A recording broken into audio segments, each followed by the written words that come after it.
Assalamualaikum warahmatullahi wabarakatuh. Saya Berliana Puspa Oktavia dengan NIM 1019113308. Memperkenalkan, nama saya Audia Rizky Salsabila. Saya dari IKMB 2019. NIM saya 10191133104. Nama saya Deandra Anaya dengan NIM belakang 181. Perkenalkan, nama saya Safa Kalbi Vanisya dengan NIM belakang 188. Apa sih itu korupsi?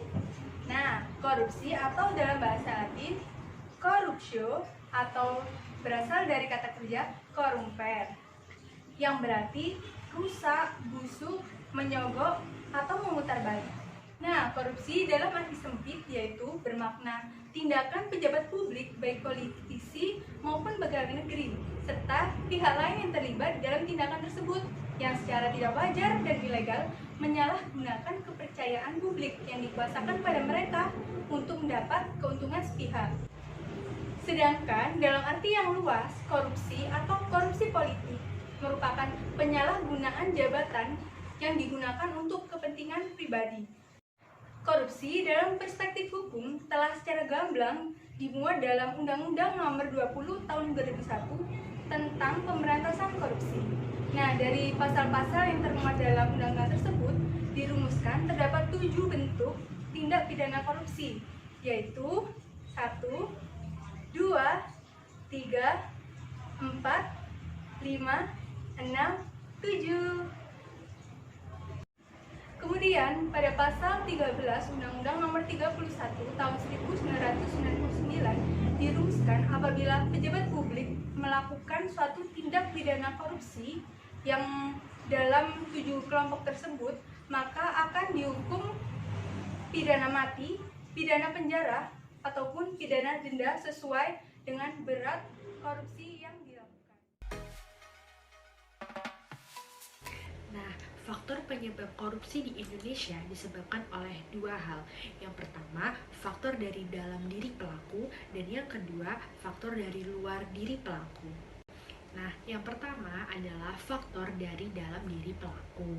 Nah, faktor ini muncul karena adanya hasrat atau kemauan yang datang dari dalam diri pelaku sehingga ia terdorong untuk melakukan korupsi. Nah, seperti yang kami jelaskan di slide, ada 3 pengertian mengenai faktor dari dalam diri pelaku yang apabila kalau dirangkum menjadi sebab manusia terdorong untuk melakukan korupsi adalah yang pertama adalah sifat tamak manusia, yang kedua adalah moral yang kurang kuat menghadapi godaan, yang ketiga adalah gaya hidup konsumtif, dan yang keempat adalah tidak mau atau malas bekerja keras. Nah, kemudian ada faktor dari luar diri pelaku.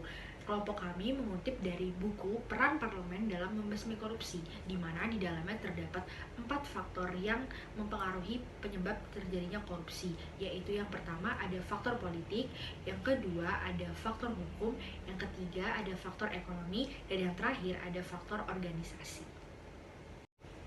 Nah, yang pertama yaitu faktor politik. Kenapa sih faktor politik ini masuk ke dalam faktor penyebab terjadinya korupsi?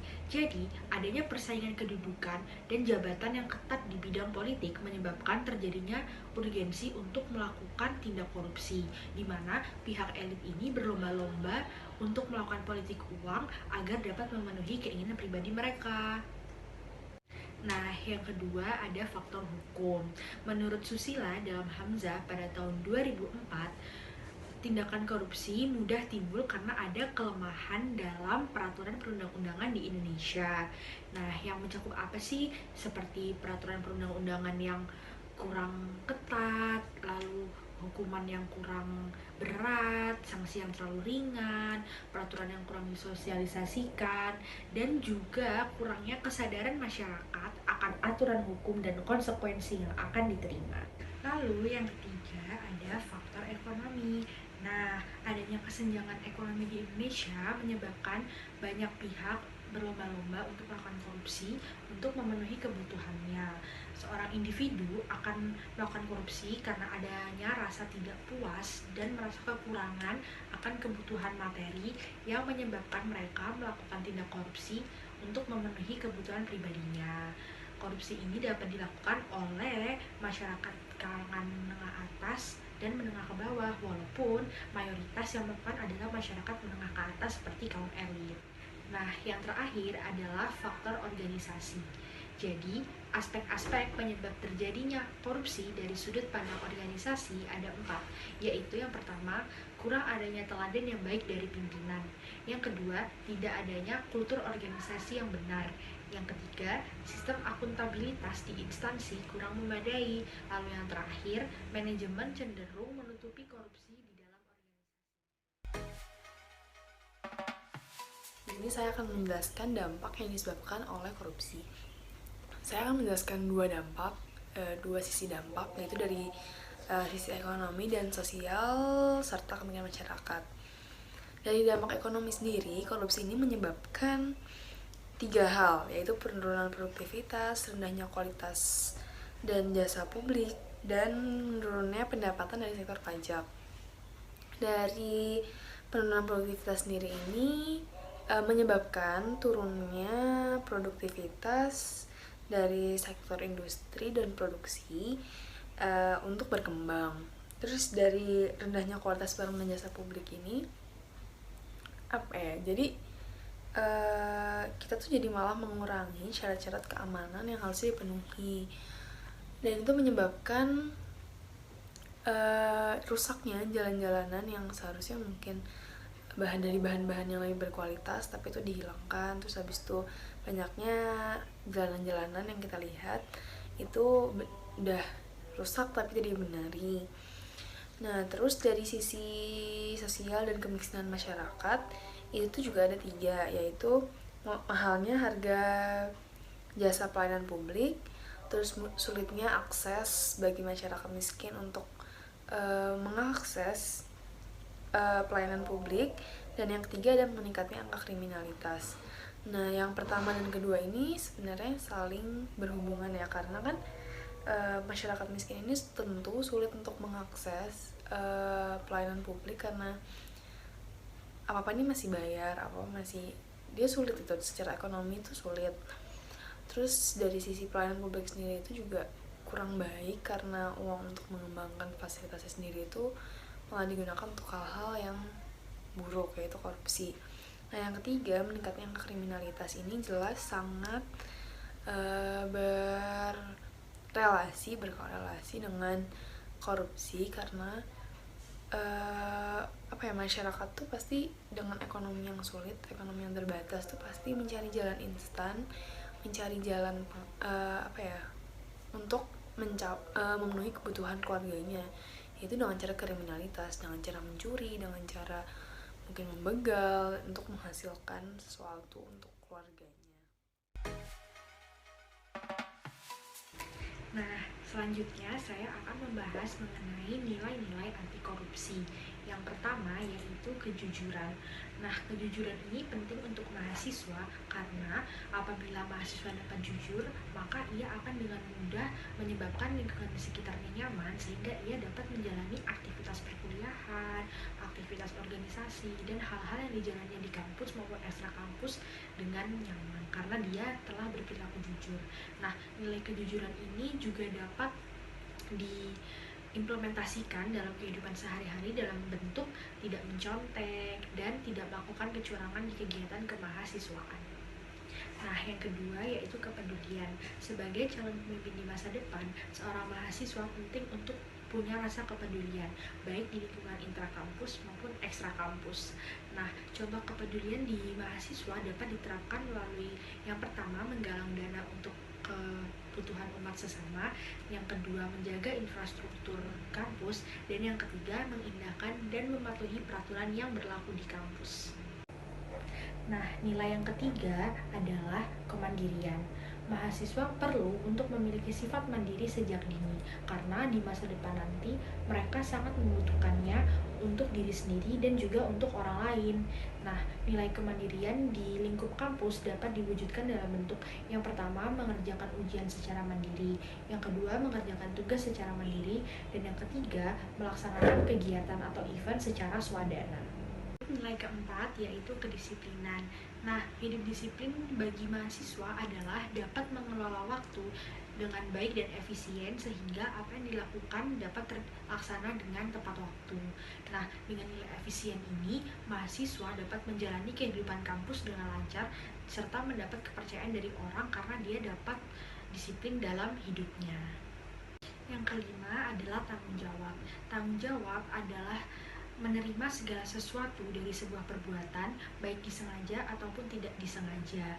Nah, dalam kehidupan mahasiswa, terutama di bidang akademik, mahasiswa yang bertanggung jawab akan menyelesaikan tugas-tugas yang diberikannya secara bertanggung jawab dan secara sungguh-sungguh. Sementara itu, di bidang non-akademis seperti bidang sosial, mahasiswa yang bertanggung jawab akan berusaha menyelesaikan amanah yang diembankan kepadanya dengan baik. Lalu yang keenam ada kerja keras. Nah, kerja keras ini datang dari kemauan yang kuat. Seorang mahasiswa wajib memiliki sifat kerja keras untuk mencapai keinginannya selama berkehidupan di kampus. Nah, nilai kerja keras ini dapat diwujudkan oleh mahasiswa dengan melakukan sesuatu secara maksimal dan menghargai proses. Yang kedua, tidak menggunakan jalan pintas. Dan yang ketiga, belajar dan mengerjakan tugas akademik dengan sungguh-sungguh. Nah, yang ketujuh yaitu sederhana. Sederhana ini berkaitan dengan gaya hidup mahasiswa. Apabila mahasiswa dapat menerapkan gaya hidup sederhana, maka ia akan cenderung memenuhi kebutuhannya, bukan keinginannya, sehingga ia dapat menyeimbangkan antara kebutuhan dan keinginan. Lalu sifat sederhana ini juga menghindarkan dari sifat egois, tamak, dan sifat impulsif yang mendorong terjadinya korupsi. Lalu yang kedelapan ada keberanian. Keberanian ini berawal dari diri sendiri. Kita harus mengenali bagaimana karakter kita sendiri.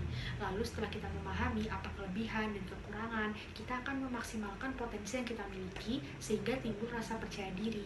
Nah, setelah rasa percaya diri ini muncul, barulah keberanian ini muncul. Keberanian dalam kehidupan mahasiswa dapat diterapkan melalui yang pertama, berani mengatakan dan membela kebenaran. Yang kedua, berani mengakui kesalahan. Dan yang ketiga, berani bertanggung jawab atas apa yang ia lakukan. Nah, yang terakhir adalah keadilan. Keadilan dapat diartikan sebagai sama berat, tidak berat sebelah, dan tidak memihak.